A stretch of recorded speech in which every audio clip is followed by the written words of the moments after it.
문해력에 대한 논란이 계속되고 있습니다. 오늘 문해력을 확실하게 키울 수 있는 4가지 방법을 알려드리겠습니다.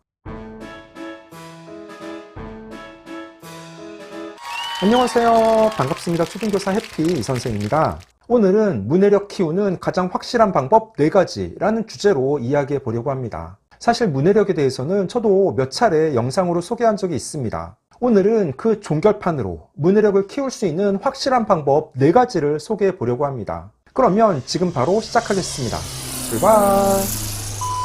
문해력은 글을 읽고 이해하는 능력입니다. 아이들이 초등학교에 입학하여 교과서의 내용을 이해하기 위해 수업을 잘 따라가기 위해서 문해력은 반드시 필요한 요소입니다. 중고등학교에 진학하여 중간, 기말고사를 볼 때에도 문해력은 필수입니다. 꼭 국어 교과가 아니더라도 어느 과목이든 문해력이 있어야 문제에서 묻는 의미를 제대로 파악하여 문제를 풀 수 있습니다. 문해력은 초등식이 쌓아야 합니다. 그래야 그 바탕 위에 중고등 때 더욱 튼튼하게 문해력을 키워나갈 수 있습니다. 그러면 문해력을 키우는 가장 확실한 방법 4가지를 소개해 보겠습니다. 첫째, 소리내서 읽기입니다. 책을 읽을 때 소리내서 읽는 것과 그냥 눈으로만 보는 방법은 차이가 큽니다. 조용히 눈으로만 보는 묵독을 하면 잘 모르고 지나칠 수 있는 부분도 소리내서 읽는 음독, 낭독을 하면 이해하지 못했던 부분을 점검하게 됩니다. 즉, 소리내어 읽으면 말의 리듬이 기억으로 저장되고 눈으로 보며 귀로도 듣게 되니 효과가 배가 됩니다. 요즘 아이들은 의외로 읽기 유창성이 부족한 경우가 많습니다. 읽기 유창성이란 적절한 속도와 정확성, 표현 능력으로 글자를 읽어내는 능력을 말합니다. 저는 고학년인 5학년 담임이지만 국어, 사회 등의 교과를 지도할 때 아이들에게 돌아가며 교과서를 소리내서 읽도록 시킵니다. 그런데 의외로 교과서를 제대로 읽지 못하는 아이들이 많습니다. 초5니까 한글을 모르는 건 아닌데 책을 읽으며 자꾸 틀리고 머뭇거립니다. 바로 읽기의 유창성이 부족한 것입니다. 소리내서 읽으면 읽기의 유창성에 도움을 주고 어휘력과 문해력에도 긍정적인 영향을 끼칩니다. 또한 많은 뇌과학 연구에 따르면 묵독을 했을 때는 뇌의 전전두엽만 활성화되는 반면 소리를 내어 읽을 경우 뇌가 활성화되는 영역이 훨씬 넓어진다고 합니다. 그러니 도서관 등의 공공장소가 아니라면 아이에게 책을 소리내서 읽도록 강조해야 합니다. 둘째, 반복 독서입니다.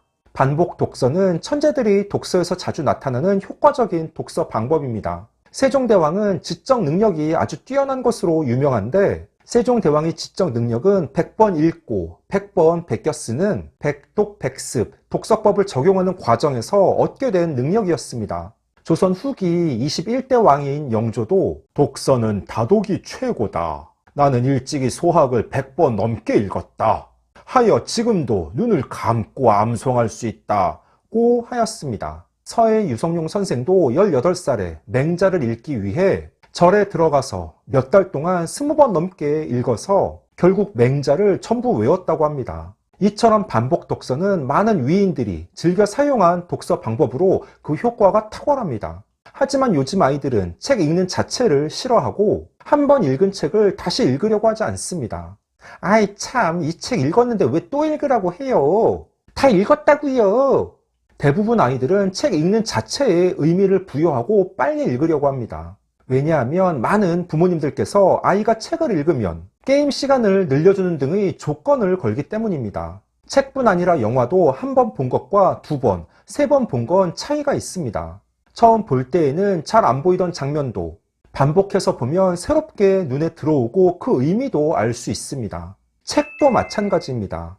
그래서 우리 아이들에게 반복 독서의 중요성을 강조하고 책을 한 번만 읽고 끝내는 게 아니라 좋은 책은 여러 번 반복해서 읽도록 해야 합니다. 셋째, 생각하며 읽기입니다. 문해력은 글을 읽고 이해하는 능력입니다.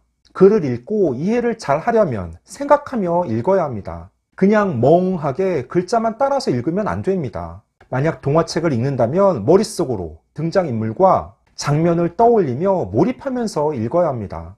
만약 진영민 작가의 소리질러 운동장을 읽을 경우 아이가 각 인물의 입장이 되어보고 상황과 장면을 머릿속으로 그려야 합니다. 그래야 남나리가 주먹야구팀 소속이면서 왜 야구부를 응원하는지, 김동해는 주먹 야구 시합에서 공이주에게 왜 마지막 순간 아웃을 선언했는지 이해할 수 있습니다. 책을 다 읽고 나서 책 제목이 소리질러 운동장인 이유, 다른 적당한 책 제목은 무엇이 있는지, 중학교에 진학한 김동해와 공이주는 어떤 관계로 발전할지 등을 상상해 보는 것도 좋습니다. 이렇게 초등 시기부터 생각하며 읽는 습관을 길러야 나중에 중고등학교에 진학하여 낯선 문학 지문을 받았을 때 빨리 감정이입을 하며 장면에 몰입하여 문제를 풀어낼 수 있습니다. 넷째, 인출하기입니다. 즉, 말하기 혹은 쓰기를 병행해야 합니다. 아이들이 책을 읽고 그것으로 만족하면 안 됩니다. 독후 활동을 해야 읽은 책의 내용을 오랫동안 유의미하게 기억할 수 있습니다. 그러자면 내가 읽은 책의 주요 내용을 써보거나 말해보는 방법이 좋습니다. 아이들이 책을 읽는 건 수동적인 측면이 강합니다. 아무리 생각하며 읽고 감정이입을 하며 몰입하면서 책을 읽어도 책의 내용을 수동적으로 따라갈 뿐입니다. 하지만 말하기 혹은 쓰기는 본인이 직접 해야 하는 능동적인 부분이 큽니다.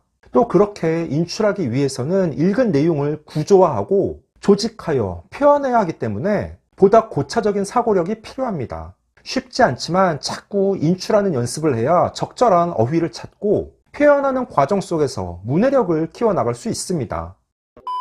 15초 이유다.